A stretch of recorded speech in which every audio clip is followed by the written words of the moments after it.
Hello दोस्तों, स्वागत है आपका एक नए क्लास में। आज अपना डे 9 होने वाला और तीसरी यूनिट स्टार्ट कर रहे हैं क्योंकि 2 यूनिट हम लोग खत्म कर चुके हैं। ऑब्जेक्टिव ये सीरीज बहुत पावरफुल होने वाली है। हमने पहले भी कहा टाइम कम है इसलिए ज्यादा विकल्प लेके आ रहे हैं। आज भी कम से कम 40 से 50 विकल्प पे बात करने वाले हैं। तीसरी यूनिट जिसका नाम क्या है सर जी? Molecular spectroscopy. भैया मॉलिक्यूल क्या होता है ये बताओ हमें।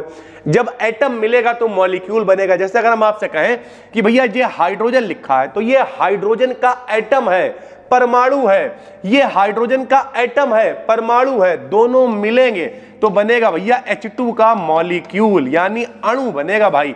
जैसे मान लिया हम कहते हैं CO2 तो ये क्या है? CO2 का मॉलिक्यूल है। हम कहते हैं Cl2 का मॉलिक्यूल है। हम कहते हैं O2 का मॉलिक्यूल है। यानी सरल भाषा में कहें तो जो भी चीजें हम लोगों को मिलती हैं वो मॉलिक्यूल की फॉर्म में होती हैं। उनकी कैसे स्टडी करोगे, वो कौन सा कलर दे रहे हैं, कौन सा स्पेक्ट्रम शो कर रहे हैं, किस तरीके का उनका स्ट्रक्चर है, वो सारी चीजें दिखाएगी भैया मॉलिक्यूलर स्पेक्ट्रोस्कोपी। स्पेक्ट्रोस्कोपी होता क्या है? देखो, स्पेक्ट्रोस्कोपी वर्ड स्पेक्ट्रम से बना हुआ है। स्पेक्ट्रम का मतलब होता है समूह, अपनी भाषा में कहे चटिया, गिरोह। तो भैया स्पेक्ट्रम, बहुत सारे स्पेक्ट्रम बनाएंगे, बहुत सारी लाइनें आएंगी, रेखाएं मिलेंगी, उन सबको मिला के स्पेक्ट्रोस्कोपी कहेंगे और उसके आधार पर स्ट्रक्चर का पता करेंगे, कलर कौन सा दे रहा है इसका पता करेंगे। तो इस सब के लिए स्पेक्ट्रोस्कोपी का प्रयोग करा जाता है, चाहे वो कोई स्पेक्ट्रोस्कोपी हो। आगे सारी स्पेक्ट्रोस्कोपी ही है मेरे भाई। UV spectroscopy, IR spectroscopy, Raman spectroscopy, ये सब क्या करेंगी? मॉलिक्यूल के स्ट्रक्चर को बताएंगी, ठीक है, उसके बारे में डिटेल स्टडी करेंगे, किसी मॉलिक्यूल के बारे में पता करना है। स्पेक्ट्रोस्कोपी का यही काम होता है भाई, ठीक है। तो इनमें जो सबसे पहला क्वेश्चन है मेरे भाई, वो क्या क्वेश्चन है? किसी मॉलिक्यूल से कनेक्टेड डिफरेंट एनर्जीज, यानी कोई मॉलिक्यूल है उसमें कौन कौन सी एनर्जीज होती हैं। अब 4 विकल्प आएंगे, अगर इनमें से कोई आ जाए तो ठीक, वरना ऑल ऑफ द अबव लगा देना भाई, ठीक है। जैसे इलेक्ट्रॉनिक एनर्जी, यानी इलेक्ट्रॉनिक एनर्जी होती है, इलेक्ट्रॉनिक ऊर्जा होती है। वाइब्रेशनल, यानी वाइब्रेशन मतलब समझते हो क्या? कंपनिक ऊर्जा, ठीक है। और रोटेशनल मतलब घूर्णन ऊर्जा, यानी किसी मॉलिक्यूल में कितनी एनर्जी होती है? इलेक्ट्रॉनिक, घूर्णन और कंपनिक, 3 तरीके की ऊर्जाएं होती हैं। तीनों अगर विकल्प में है तो ऑल ऑफ द अबव हम लोग लगा देंगे भाई, ठीक है। मॉलिक्यूलर स्पेक्ट्रोस्कोपी का यूज कहां करा जाता है भाई? सीधी सी बात है, मॉलिक्यूलर स्पेक्ट्रोस्कोपी यूनिट स्टार्ट हो गई है तो इसका उपयोग कहां करते हैं ये पता होना चाहिए। तो कहां उपयोग करेंगे भाई? कलर की पहचान करने में, स्ट्रक्चर की जांच करने में, प्रोडक्ट की स्टडी करने में। हमने पहले बताया स्पेक्ट्रोस्कोपी का काम ही यही है कि किसी प्रोडक्ट की, किसी मॉलिक्यूल की स्टडी करेंगे, हम उसके बारे में पता करेंगे, जितना ज्यादा पता कर पाएंगे भाई, ठीक है। स्पेक्ट्रोस्कोपिक मेथड्स में ओल्ड मेथड्स की तुलना में, पुराने जो मेथड होते थे, मान लिया पहले हम स्ट्रक्चर की जानकारी कर रहे हैं, 10-15 दिन रख दिया है, रिएक्शन हो रही है, उठा के ला रहे हैं, उनमें और इनमें क्या फर्क है? तो इनमें फर्क भैया ये है, कम टाइम लगता है, कम सैंपल की जरूरत पड़ती, थोड़ा सा सैंपल होगा, जल्दी से फटाफट से हम लोग स्पेक्ट्रम उसका निकालेंगे और पता कर पाएंगे उसका क्या स्ट्रक्चर है। तो जो नए वाले मेथड है अपने स्पेक्ट्रोस्कोपिक मेथड, चाहे वो IR हो, चाहे वो UV हो, चाहे वो रमन हो, चाहे वो मॉलिक्यूलर हो, चाहे वाइब्रेशनल हो, रोटेशनल, कोई स्पेक्ट्रोस्कोपी हो, कम टाइम, कम सैंपल और बेहतरीन स्ट्रक्चर, एक्यूरेट आपको पोजीशन पता चल जाएगी। रमन स्पेक्ट्रम का ट्रांजिशन रीजन कहां से कहां तक होता है? तो रमन स्पेक्ट्रम का जो ट्रांजिशन रीजन है वो वाइब्रेशनल और रोटेशनल के बीच होता है भाई, ठीक है। तो वाइब्रेशनल और रोटेशनल लेवल के बीच में, यानी कंपनिक और घूर्णिक के बीच में आ जाएगा रमन स्पेक्ट्रम भाई, ठीक। अगला क्वेश्चन, वाइब्रेशनल स्पेक्ट्रोस्कोपी में सीरीज का ट्रांजिशन शामिल है। जो वाइब्रेशनल स्पेक्ट्रोस्कोपी होगी उसमें कहां से कहां तक ट्रांजिशन होगा? तो भैया 400 से 4000 प्रति सेंटीमीटर तक रहेगा अपना कौन सा? वाइब्रेशनल स्पेक्ट्रोस्कोपी रहेगी सर जी, ठीक है। ये वाला बहुत इंपॉर्टेंट है। IR स्पेक्ट्रा का कौन सा रीजन 1400 से 6000 प्रति सेंटीमीटर के बीच दिखाई देता है? तो IR स्पेक्ट्रोस्कोपी का फिंगरप्रिंट रीजन। सर जी फिंगरप्रिंट रीजन क्या होता है? जैसे हम लोग अपने लेवल पे जाने तो हमें फिंगरप्रिंट ये दिखाई देता है। फिंगरप्रिंट क्या होता है भाई? कोई लाश पड़ी हुई मिल गई, अब नहीं पहचान पा रहे तो उसका रेटिना चेक करेंगे, उसकी फिंगरप्रिंट चेक करेंगे, वो किसी और से मैच नहीं करेगा तो पता चल जाएगा भाई ये आदमी मरा पड़ा हुआ है। उसी तरीके से अगर कोई कंपाउंड है तो उसका फिंगरप्रिंट टेस्ट करेंगे। कैसे? कि भाई जो इसका स्पेक्ट्रम निकल के आ रहा है, जो इसका ग्राफ बन के आ रहा है, मान लिया इस तरीके का कोई ग्राफ बन के आया, जरा यहां देखो, डिटेल में भी हमने ये सब कुछ पढ़ाया हुआ है, ठीक है। मान लिया इस तरीके से किसी का ग्राफ बन के आया, ठीक है, तो ऐसा ग्राफ फिर किसी और का बन के नहीं आएगा। इसी को कहते हैं फिंगरप्रिंट रीजन IR में, ठीक है। जैसे अगर आपको पढ़ना रमन स्पेक्ट्रम तो आप सर्च करना रमन स्पेक्ट्रम B डिकेडेन, आगे डाल देना, देखना पूरा डिटेल में पढ़ा है वो भाई, ठीक है। IR स्पेक्ट्रोस्कोपी B डिकेडेन पूरी वीडियो हमने बना रखी है, सब कुछ पढ़ा रखा है। यहां पर भी कोई अगर एप्लीकेशन में देख रहा तो यहां पर भी ऐड है और अभी और कंटेंट ऐड करेंगे भाई। कुछ लोग सोच रहे हैं बस इतना नहीं भाई, मेरा मानना है जितना कंटेंट दे दो उतना कम है, पढ़ो बस बैठ के तुम स्ट्रक्चर। ये पीडीएफ कहां मिलेगी? टेलीग्राम पे मिलेगी, BDKDN BSc सर्च कर लेना, या फिर एप्लीकेशन में देख रहे हो तो यहीं पर मिल जाएगी भाई, ठीक है। तो फिंगरप्रिंट रीजन किसके किसके बीच होता है? 1400 से 6000 प्रति सेंटीमीटर के बीच दिखता है, ठीक है। किसी कंपाउंड में फंक्शनल ग्रुप की प्रेजेंस का यूज करके स्थापित कर सकते हैं, यानी जो फंक्शनल ग्रुप है उसका अगर हम इस्तेमाल करें तो कौन सी स्पेक्ट्रोस्कोपी स्थापित करी जा सकती है? तो IR स्पेक्ट्रोस्कोपी। भैया इसमें होता ही है functional group region, fingerprint region. जब IR स्पेक्ट्रोस्कोपी हमने पढ़ाई हुई है तो डिटेल में बताया हुआ है। तो फंक्शनल ग्रुप रीजन की बात हम लोग किस में करते हैं? IR स्पेक्ट्रोस्कोपी में करते हैं। फंक्शनल ग्रुप समझते हो? क्रियात्मक समूह, किसी में OH है तो वो एल्कोहल है। ये देखो भैया अलग अलग पीक पॉइंट होंगे, सबके लिए अलग अलग स्पेक्ट्रम ड्रॉ करेंगे। कहीं OH है तो ये एल्कोहल हो गया, CHO है तो ये एल्डिहाइड हो गया। इन्हीं को फंक्शनल ग्रुप कहा करते थे भाई, ठीक है। अगला है IR स्पेक्ट्रोस्कोपी किसी कंपाउंड की purity, force constant, unknown compound की पहचान करने में प्रयोग करते हैं। यानी IR स्पेक्ट्रोस्कोपी का प्रयोग कहां होता है? तो भैया प्योरिटी कितना वो शुद्ध है, शुद्धता की जांच करेंगे। फोर्स कांस्टेंट समझते हो भाई? F बराबर kx, याद है? F क्या होता था? बल होता था। x क्या होता था? लंबाई में वृद्धि होती थी। k फोर्स कांस्टेंट होता था। तो फोर्स कांस्टेंट भैया ज्ञात कर सकते हैं। अननोन कंपाउंड कोई है तो वही फिंगरप्रिंट मिला मिलू के हम लोग क्या करेंगे? अननोन कंपाउंड की जांच भी कर पाएंगे भाई, ठीक है। रमन इफेक्ट में प्रकीर्णन किसका होता? तो फोटॉन्स का होता। फोटॉन मतलब क्या? प्रकाश। प्लांक ने कहा जो प्रकाश है वो डायरेक्ट नहीं चलता, पैकेटों या बंडलों की फॉर्म में चलता है। और एक पैकेट या बंडल, या उसे हम लोग बंडल को क्या कहते हैं? फोटॉन या क्वांटा कहते हैं। इसलिए तो क्वांटम फिजिक्स की बात करते हैं ना सर जी हम लोग। तो फोटॉन का मतलब सरल भाषा में प्रकाश का पैकेट है, बंडल है। इसकी स्कैटरिंग के बारे में किसने बताया? रमन इफेक्ट में बताया गया, रमन जी ने बताया, और इसी को कहा गया रमन स्पेक्ट्रिंग, ठीक है। रमन, ये देखो आ गया प्रकीर्णन मतलब स्कैटरिंग। रमन स्कैटरिंग में काइनेटिक एनर्जी को कंजर्व नहीं कर सकते, यानी काइनेटिक एनर्जी कंजर्व समझते हो? मतलब आरक्षित, मतलब सुरक्षित रख सकते हैं, बढ़ेगी घटेगी नहीं, कंजर्व नहीं करा जा सकता है। जब स्कैटरिंग होगी तो जाहिर सी बात है काइनेटिक एनर्जी पे प्रभाव पड़ेगा भाई, ठीक है। रमन स्पेक्ट्रोस्कोपी रेडिएशन के किस रीजन में होती है? तो भैया विजिबल रीजन में होती है। कई सारे रीजन है रेडिएशन के, सबको पता होगा। जैसे जो प्रकाश हम लोगों को दिखाई दे रहा है वो विजिबल लाइट है, ठीक है। ऐसे हड्डी टूट गई, एक्सरे कराने पहुंच गए तो वो एक्स रेज है, वो भी एक्स रेज हम लोगों को दिखाई नहीं देती हैं, वो भी रेडिएशन का हिस्सा है। उसके बाद अल्ट्रा वायलेट जो किरणें आ रही, सूर्य का प्रकाश आ रहा भाई, यूवी किरणें, इंफ्रारेड, IR हो गई, माइक्रोवेव्स हो गई, बहुत सारा पूरा एक रीजन होता है जिसमें से हम लोगों को दिखती है सिर्फ विजिबल वाली।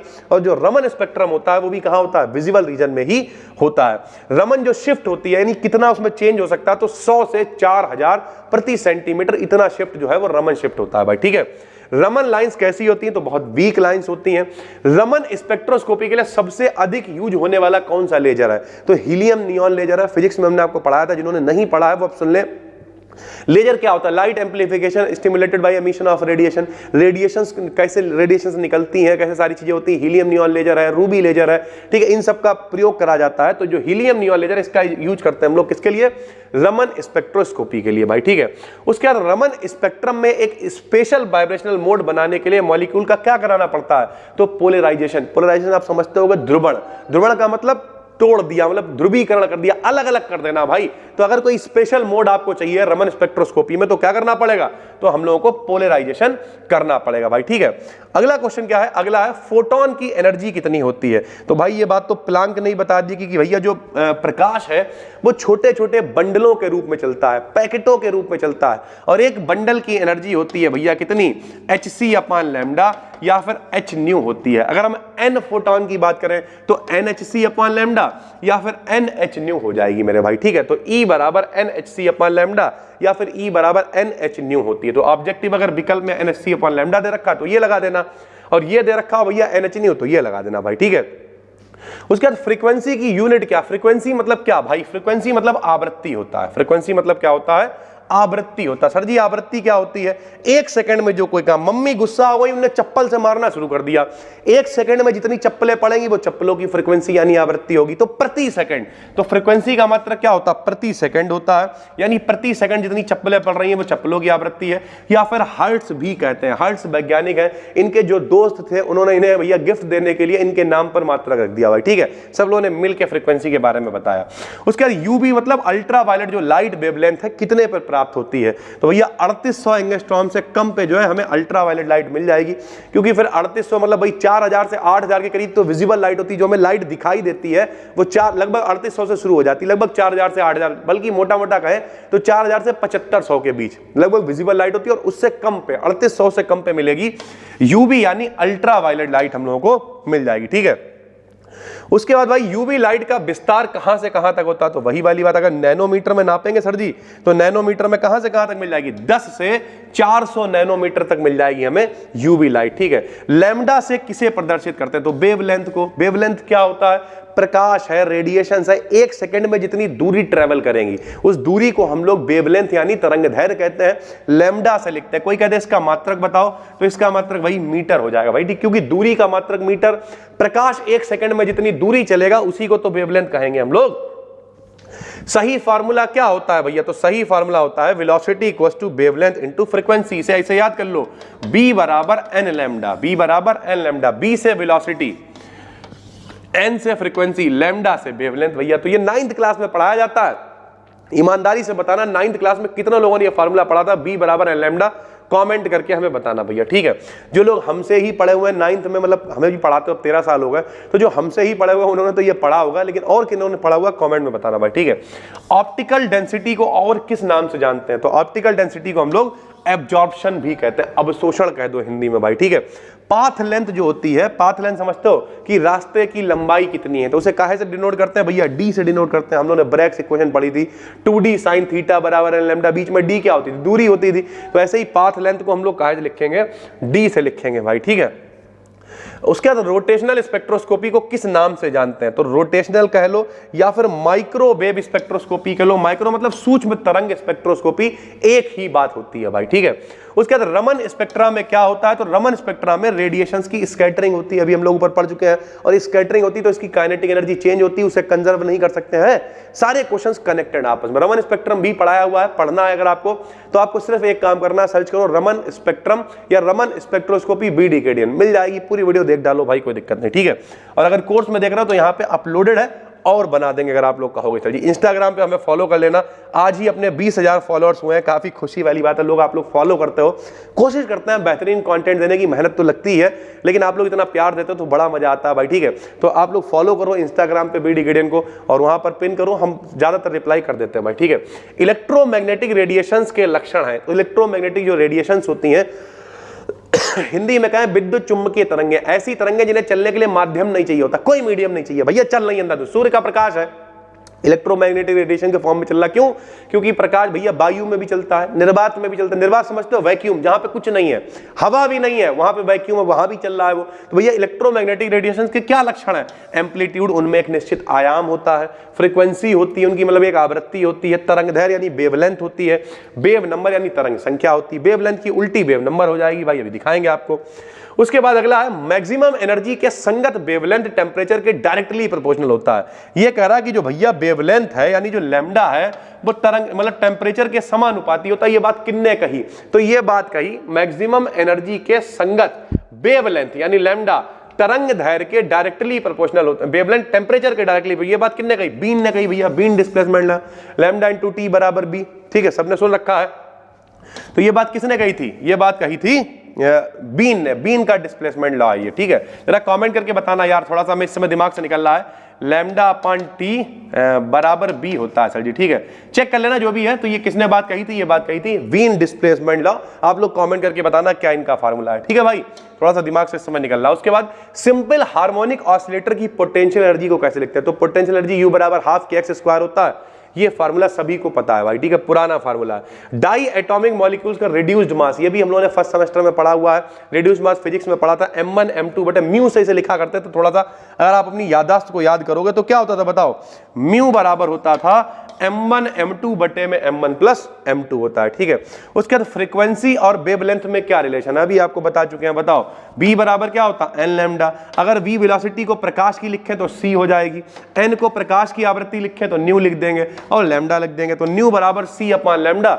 ये चाहे ऐसे b बराबर n लैम्डा याद कर लो, चाहे c बराबर न्यू लैम्डा याद कर लो, बात एक ही है भाई। ठीक है, एक्स रेज की फ्रीक्वेंसी लिमिट कितनी होती है? तो जो एक्स रेज होती है उनकी लिमिट कितनी होती है? 10 की घात 20 से 10 की घात 16 हर्ट्ज होती है। रेडियो रेज की फ्रीक्वेंसी लिमिट कितनी होती है? तो 10 की घात 8 से 10 की घात 5 हर्ट्ज होती है। यदि किसी वेव की वेवलेंथ, अब आपके लिए क्वेश्चन है बताना, वेवलेंथ भैया क्या दे रखी है? वेवलेंथ मतलब तरंगदैर्घ्य, लैम्डा का मान आपको दे रखा है। कितना दे रखा है सर जी? लैम्डा का मान दे रखा 5000, ठीक है, एंगस्ट्रॉम में दे रखा है। एंगस्ट्रॉम का मतलब होता है 10 की घात माइनस के 10 मीटर, यहां लिख दिया। फ्रीक्वेंसी आपसे पूछ रहा है। प्रकाश की चाल c कितना होता है? 3 गुणे 10 की घात 8 होता है। फार्मूला क्या लगाओगे? c बराबर न्यू लैम्डा। c का मान ये रहा, न्यू का मान चाहिए है, लैम्डा का मान ये, यहां पे मान रखिएगा और हल करके बताइएगा कि आंसर आपका कितना आया। ये आपके लिए होमवर्क है भाई, ठीक है। उसके बाद वाइब्रेशनल एनर्जी का मान रोटेशनल से ज्यादा होता है, ठीक है। इलेक्ट्रॉनिक एनर्जी का मान वाइब्रेशनल से ज्यादा होता है। कंफ्यूजन है तो भैया रोटेशनल का मान क्या होता है? सबसे कम होता है। वाइब्रेशनल और इलेक्ट्रॉनिक दोनों से कम होता है रोटेशनल का मान, ठीक है। वेव नंबर हमेशा वेवलेंथ का उल्टा होता है, जो अभी हम आपको ऊपर बता भी रहे थे। वेवलेंथ मतलब लैम्डा, और इसे लैम्डा डैश से लिख सकते हैं, लैम्डा बार से लिख देते हैं। तो वेव नंबर हमेशा वेवलेंथ का उल्टा होता है। विजिबल लेंथ इलेक्ट्रोमैग्नेटिक रेडिएशंस होती है। अभी हमने आपको बताया जो सूर्य का प्रकाश है, जो लाइट हम लोगों को दिख रही है, वो भी इलेक्ट्रोमैग्नेटिक रेडिएशंस के फॉर्म में चल रही है। ये किसने बताया सबसे पहले? तो ये बताया सबसे पहले मैक्सवेल ने भाई, ठीक है। उसके बाद इलेक्ट्रॉनिक स्पेक्ट्रा पाया जाता है विजिबल में भी और यूबी रीजन में भी। ये सब इलेक्ट्रॉनिक स्पेक्ट्रा है भाई, ठीक है। वेव नंबर को किस में व्यक्त करेंगे? तो वेव नंबर उल्टा है किसका? वेवलेंथ का। वेवलेंथ को मीटर में लिख लो, सेंटीमीटर में लिख लो, उसका उल्टा वेव नंबर है तो सेंटीमीटर की पावर -1 या मीटर की पावर -1, जो भी विकल्प में आ जाए भाई, ठीक है। नहीं समझ में आया? ऐसे कि भैया ये क्या है? उल्टा है ना, तो इसका मतलब अगर सेंटीमीटर है तो इसका क्या हो जाएगा? सेंटीमीटर की पावर -1 या फिर मीटर की पावर -1, जो भी विकल्प में आपको दे रखा हो। मॉलिक्यूल के मैग्नेटिक मोमेंट को किससे व्यक्त करते हैं? तो मैग्नेट्रॉन से व्यक्त करते हैं। बच्चों को पता होगा मैग्नेट्रॉन क्या होता है, बोहर्स, मैग्नेट्रॉन, सारी चीजें आपको बता रखी हैं। इलेक्ट्रोमैग्नेटिक रेडिएशंस में एनर्जी का बढ़ता हुआ क्रम क्या होता है? तो रेडियो वेव की सबसे कम होती है, इंफ्रारेड की उससे ज्यादा होती है, विजिबल की उससे ज्यादा एनर्जी होती है, और एक्स रेस की एनर्जी सबसे ज्यादा होती है। तो 41 क्वेश्चंस हम लोगों ने यहाँ पे कवर कर लिए हैं। कल एक क्लास इसका और लेके आएंगे भाई, ठीक है, और उसके साथ ये यूनिट भी खत्म हो जाएगी। एक यूनिट के अंदर मेरे भाई अगर हम लोग कितने क्वेश्चन कवर करें? अगर लगभग हम लोग कवर करें 60 से 70 क्वेश्चन, हम लगभग बताते रहते हैं, ठीक है। तो टोटल 8 यूनिट्स हैं मेरे भाई, 8 7 56, 600 के करीब अगर आप ऑब्जेक्टिव पढ़ लेते हो, इस बात की गारंटी है पेपर झमाझम होगा, पूरा टिक लगा के आओगे। पुराना कोई पेपर आप उठा के सर्च कर लेना, मेरी पूरी प्लेलिस्ट मिला लेना, इसके बाहर नहीं आएगा भाई, ठीक है। बाकी हम प्रैक्टिस भी करा देंगे कुछ पेपर्स की, तो उम्मीद करते हैं हमने स्पीड बढ़ाई है। पहले हम 10-10 12-12 विकल्प लेके आ रहे थे, लेकिन अब ऐसा नहीं कर रहे हैं, टाइम की कमी है, तो हम क्या कर रहे हैं? ज्यादा विकल्प लेके आ रहे हैं। 40 इसमें 40 कर लिया, यूनिट खत्म। इस तरीके से टोटल 8 यूनिट से तीसरी पे हम लोग पहुंच गए भाई, ठीक है। कितनी? 5 यूनिट बची हुई है। कायदे से देखा जाए तो 10 से 12 वीडियोस आपको कायदे की बना के देनी है। तो नए हो चैनल को सब्सक्राइब कर लो, पुराने हो नोटिफिकेशन बेल को ऑन कर लो। ये पीडीएफ कहां मिलेगी? टेलीग्राम पे जाओगे, BDGDN सर्च करोगे, वहां पे ये पीडीएफ मिल जाएगी। बाकी अगर आप चाहते हो तो कोर्स में एनरोल कर सकते हो, जहां पे सारे मतलब वीडियोस यही होंगी घूम फिर के, लेकिन भैया वहां पे डिस्क्रिप्टिव, ऑब्जेक्टिव, पीडीएफ सब कहीं ढूंढने की जरूरत नहीं है, एक जगह पर मिल जाएगा। हम मिलते हैं आपसे एक और वीडियो में, तब तक के लिए धन्यवाद, थैंक यू।